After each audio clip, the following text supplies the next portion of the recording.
So if you're in the NFT space, you're always asking yourself, what's the next meta? What's the big alpha, the next project that I can get into early that will move? And in this video, I want to share not just an individual project that I think has this potential, but a category of projects that has big potential. What's up, Yeti fam? My name is Gen Furukawa, and today we're going to be talking about NFT banners. Now, let's just start at a high level with digital identity. And this is why PFPs have blown up, because it is one way that you can represent yourself to the world, whether it's a flex or whether it's to show which communities you belong in or what your values are. A profile picture is the quickest and most popular way to do this. Now, there's another way to display your digital identity, which is a Twitter banner or just a banner in general, whether it's on Discord or OpenSea.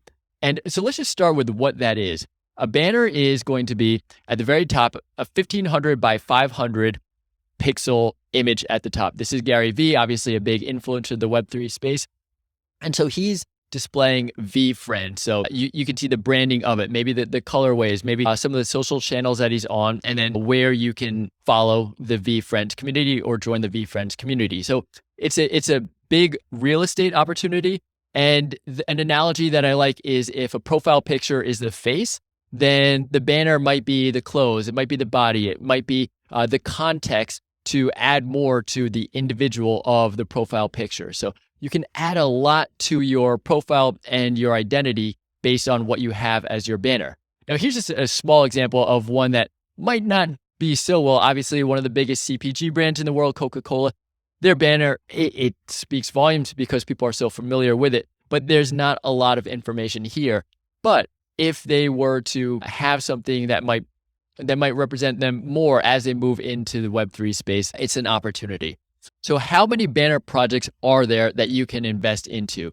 What's interesting is Year of the Banner, YOTB.io, has all of the banner projects, and there are currently only 26. Now compare that to the thousands of projects that you can purchase on OpenSea, the dozens that are minting every day. There's so much volume for PFP projects, but this opportunity of real estate that people are using, one of two options to convey your digital identity. There are only 26 projects, which is a massive opportunity because there just frankly is not a lot of opportunity. And in some ways, as we're seeing more PFP projects and the market gets a little bit saturated, maybe people are looking to expand into other classes, so to speak. So this is one reason why I think that a banner project is a big opportunity, because there's just so much less competition. And with less competition, it's easier to stand out. Now, I think there's one theme of Meta, which is the first. So whether you're the first NFT in the world, or you're the first animated PFP, or you're the first anime, or you're the first pixelated like CryptoPunks, if you are the first, that in itself holds value. And I think we're still in the opportunity where you can get into the first NFT banner at a low price.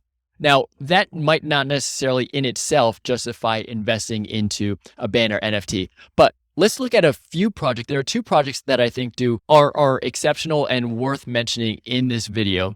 And that is, first to start, Midnight Breeze. So Midnight Breeze is a collection of 6,996, 6969 NFT banners, and it minted at 0.069 ETH. The floor currently is, I believe, 0.35, and they're really cool. So it's this Dutch artist named Dutch Tide, and he's taking this kind of Japanese 90s anime style and adding his own personality and his own artistic flair. And they're really beautifully done. So that's one thing that I like about NFT banners in itself is people might not necessarily be getting in on the floor price per se, but because there's so much more context and canvas to work with on a banner, that it becomes more of an art piece in itself. So somebody might not necessarily be going in at the floor just to get into the project, but they could go higher than the floor. Maybe something, if it's in the rarity of 3,000 out of 6969, just because they like that style more. Now let's take a look at the website. Another thing that I really like about Midnight Breeze is the transparency. So it did mint out, all of them have sold out, but Dutch Tide has been very transparent about how the money is allocated. So if you see here that there was 6,996 additions, and the profits were split between him, Dutch Tide, and the dev team. And there's taxes, of course. But what's really nice too is that there is an established roadmap, and the proceeds of the V1 Midnight Breeze are going towards Tide Estates, which is a project that he's been working on since October of 2020, which we see here. Tide Estates has been in development since October 2020 and will go into full production after successful launch of Midnight Breeze. So there's actually concrete projects that he is working on. The first version of Midnight Breeze was to seed fund that. There's going to be a V2 that's going to be animated. So there's a clear roadmap, and we can look at the art itself. It is really spectacular. I'm partial to the style of the art as well, because I haven't necessarily seen anything like it. And I might get into it. It's 0.35. And frankly, now the market is down. Now let's look into some of the data behind the project itself. Now this is NFT in it, which has a great amount of data. I'm on the free version, so don't get everything historically, but starting with a floor price. So what's interesting here is that it minted at 0.069 and then it kind of like wasn't taking off immediately. It went up after it minted and then it went down. I'm not actually sure of the spike. I'm sure there were a few whales or something what put it on the radar of a lot of people. Therefore, volume increase and the floor price increase, but then it dipped and then it increased again and then it dipped. So what's interesting here is that there's a support line at about 0.28 ETH. And right now, like I said, I think the floor is 0.35.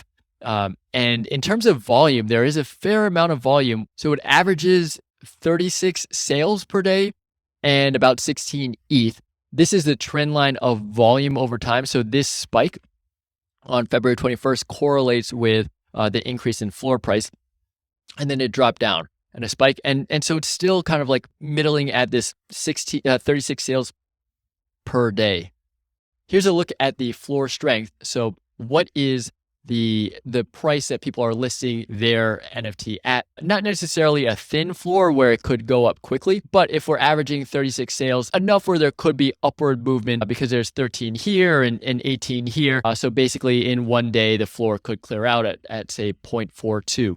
So at a high level, I really like this project in terms of the art that it has, in terms of the roadmap that they're already working on, and the price point relative to where it has been. The floor price is at 0.35 and it certainly has been far higher. And so say it gets on the radar of a whale or two to drive more volume and drive the price up. And when we consider that maybe it's a down market now, not a lot of hot projects coming up, and there are so many PFP projects, if NFT banners catch on, then that definitely has a pathway to a higher floor price overall. Now, the other project that has had the most recent sales is Punkscape. And there are a few reasons why I like Punkscape, and here's why. So Punkscape is really cool because people are often asking, what's the utility of buying this? What value do I get? Is it going to be more airdrops? Is it going to be access to tools? Is it going to be the alpha community? Here's what Punkscape can offer. They offer a tool, which is really cool. So it is a tool where you can build out your own Punkscape. Let's see here. It's called a builder, Punkscape Builder. And so I was kind of playing around with it earlier.